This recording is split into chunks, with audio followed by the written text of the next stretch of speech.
everyone, welcome to another video in GD series. So the question is shop in candy store. So in this question we are given n different types of candies. So these we are given an array of candies and we have to find two values.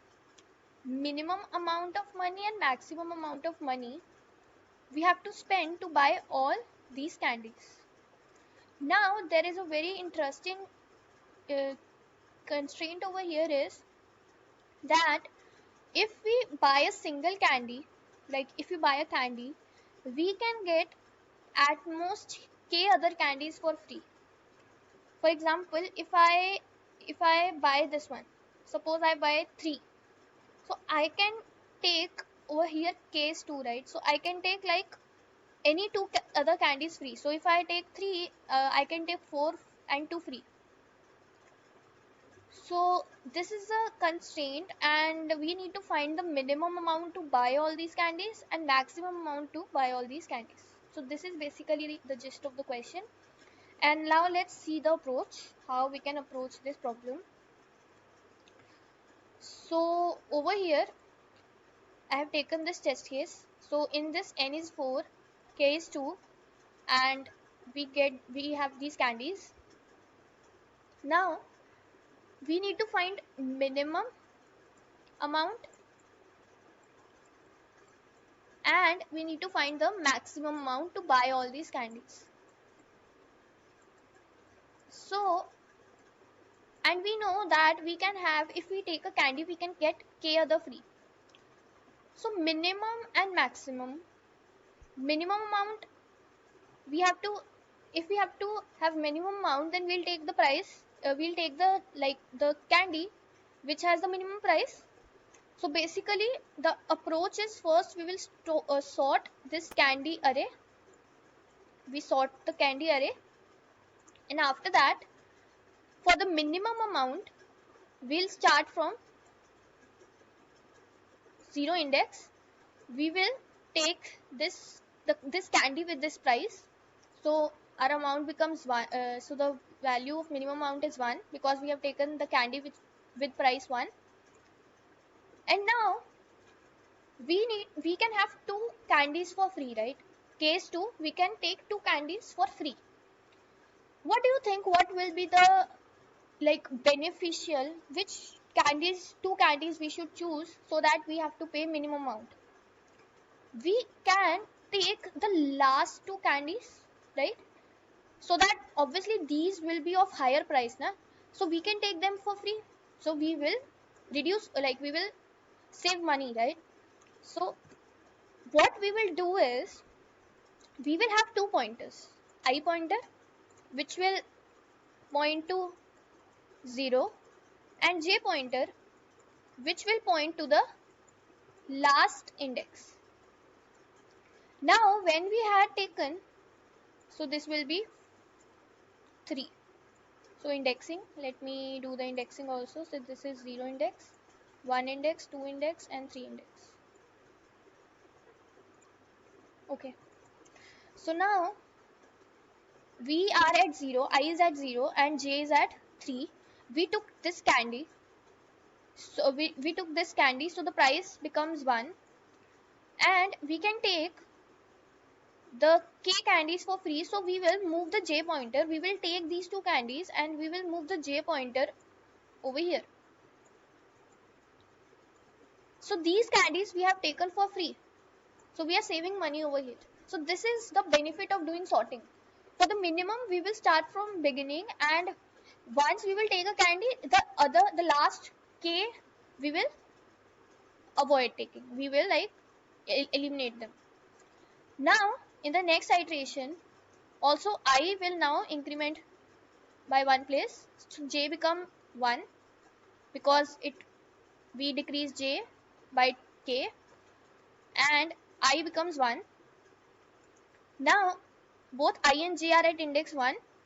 We will take this 2 candy, so the minimum amount becomes 3 and now j will be reduced by k which is 2. So j will be b at 1 minus 2 will be minus 1 and I will be 2. So now I had crossed j, so we will stop. So this is for the minimum amount. Now let's discuss for the maximum amount. Let's have again the same sorted candy price array and also let me do the indexing.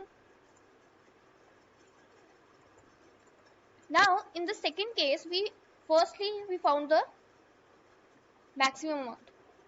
Now we need to find the minimum amount. We earlier found the minimum amount, now we need to find the maximum. So again the same approach, we'll take 2 pointers, but now this time the work will be interchanged, right? We have to find maximum amount which we can have to buy all the candies. So we will start from the like candy which has maximum price. So firstly, now over here I is at 0 and j is at 3. We will take this candy, so this will become 4, and now we can take 2 because k is 2, so we can take 2 candies for free, and we will take these 2 candies for free because ultimately we need to have the maximum amount, and what we can ignore is the candies with minimum prices. So hence I will be incremented by 2 because k is 2, so it will come to be like it will now come to index 2, and also j will also decrement by 1. Hence both are at index 2 now. Now we will take this also, so this also comes at 2. Now 4 plus 3 will become 7, and hence after that again I will increment by 2 because k is 2, and j will decrement by 1, will become 1, and again I has passed j, I is greater than j, hence we will stop. So at last in 2 iterations we had found the minimum amount which is required and the maximum amount to buy all the candies. So basically just the simple thinking, what we need to do is we need to just sort the array, and after that it's pretty much simple. We can implement the logic. Let's see the code. So the code is very simple. We take 2 variables, maximum amount, minimum amount. We sort the candies array, take 2 pointers I 0 at j and n minus 1. We will run the loop until I is less than equal to j. Once I will become greater than j, as we saw over here, I becomes greater than j, our loop will stop. Hence we will run the loop until I is less than equal to j, because equal to also we need to have, na, because over here we saw that for equal case we need to take over here also.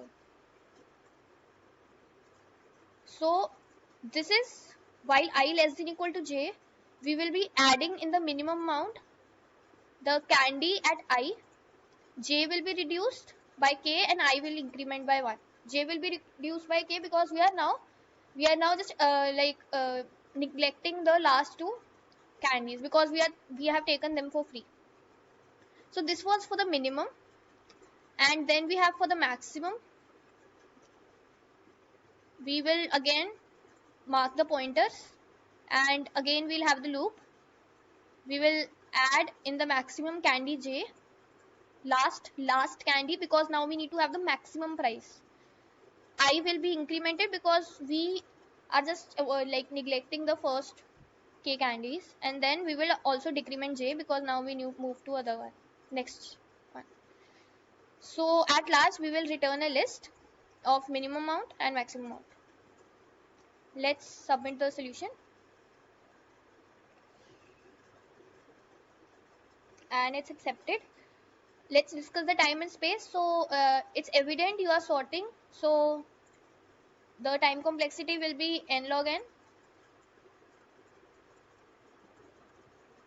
and space, I think we are not using any extra list, right? We are not using any list, so only we are using variables, and since variables are constant, so space, so we, I think the space is O of 1, or we can say constant space. So I hope you understood the logic. I hope you understood the approach, how to approach the problem, and also the code. If you have any doubts, please feel free to comment. And if you like the video, please share and subscribe. Thank you.